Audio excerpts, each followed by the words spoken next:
Hey folks, Kevin here. Well, it's October 13th, 2019, and today I thought I'd share with you the tools and techniques we use for gathering walnuts and hulling them. And then what we're going to do is go ahead and take some of these, put them in some onion types, netting type sacks, and save them for quite some period of time, and then we can consume those nuts over the winter months. So the first thing I want to talk about is the how I went about gathering these. Now, we don't have a bunch of walnut trees here on site. We have several younger, several-year-old English walnuts. I have some black walnuts as well, walnut trees I'm talking about. But I'm not getting any significant production. And one of the things I wanted to do was go ahead and it looks like Timmy's coming to visit now. Timmy, what are you doing, handsome? Come on. So one of the things that I needed to do was I put an ad on Craigslist to get the various different types of nuts that I wanted to do. So I put an ad there saying free fallen nuts. Please contact me if you find hickory, English walnuts, what else? Acorns, and I can't remember what other nuts I actually wanted as well. But I got a couple of responses, and one was for English walnuts. And I mentioned this in a previous video, and I went and gathered some nuts, and after examining the nuts, it may be a black walnut, English walnut cross, a hybrid cross.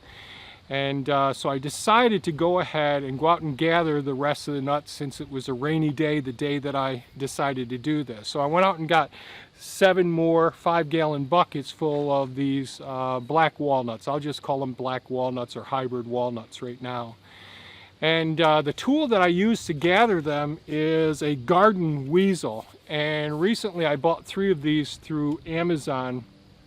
One that's the large one, that is this nut gatherer here, and there'll be some GoPro footage from my helmet cam showing how I use this. But basically, small apples or very large nuts like walnuts slip in between these wires here, get contained within the basket, and then I just carry this full over to where the basket is, and when it's time to unload it, I just push this handle out, and that opens up a section between these wires, and they drop right into the bucket. Now, with a medium-sized one that are for hickory nuts and chestnuts and large acorns and all, the medium one has, and the small one both have wires that hook onto your 5-gallon bucket, and you just give the basket a little bit of a twist, which opens up the space between the 2 wires, and all those acorns or various other nuts will fall right into the basket. This one will pick up apples, small, relatively small apples, not monster apples, but this thing works remarkably well. It makes quick work of a time-consuming project if you're bending over and picking up, walnuts and all. So I don't know, it probably took me half an hour to pick up 7 5-gallon bucket loads of the walnuts, and that'll probably end up being 3 5-gallon buckets full of cleaned walnuts and dried walnuts when they're done. So this is the first tool. I really think this is amazing. I'll have a link to all 3 sizes, the small ones for small acorns, the medium one for all of the other nuts in between, the medium-sized nuts, and then this one for big nuts like walnuts and for small apples as well. And these are Amazon affiliate links. It doesn't cost you a dime more to use those links, but even if you click on those and order something else, it does help us out because it gives us a very small percentage of what you're already paying to Amazon to help support our channel and the work we're doing. We really appreciate it. So the next thing that I do is, once I've got those buckets here at home, I use one of these large paddles, and I'll put a link to this in the description below too. I really like these paddles with the big heavy bars on them as opposed to the spiral ones. These tend to really beat the husk off of the nuts, and you probably saw in the previous video with me doing the almond nuts, it works extremely well. Well, with these black walnuts, it just peels them off in no time at all. And what I do is when I'm using it on my cordless drill, I drill a hole through one of the covers, the tops of a 5-gallon bucket, and I just leave this on here during the whole time for a couple of weeks. So I'm going through and doing all the nuts. And I just set this top down on top of a bucket that's only half filled with the nuts, with the water just going just up to the top of the nut level. And then I put this down in there. I'll beat it a little bit in one direction, beat it in the second direction, then turn it up onto high speed. And this is just a 20 volt DeWalt cordless electric drill. Works really well. This is an older one. I've had this one for years. Works extremely well. But what I think is really essential is a really good paint mixer or mud mixer for mixing spackle or mortar compound or tile compound, thin set for laying tiles as well. This thing works extremely well.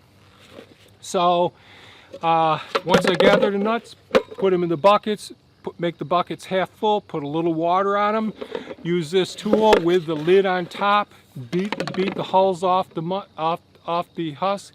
And then the next thing I use is my 4-foot by 4-foot screen, and that's 1/2-inch hardware cloth attached to, stapled to a 4-foot by 4-foot 2x4 frame, like a window frame, with little 2x2 blocks on either side of it, the top and bottom of it. So I use those as curing and drying racks.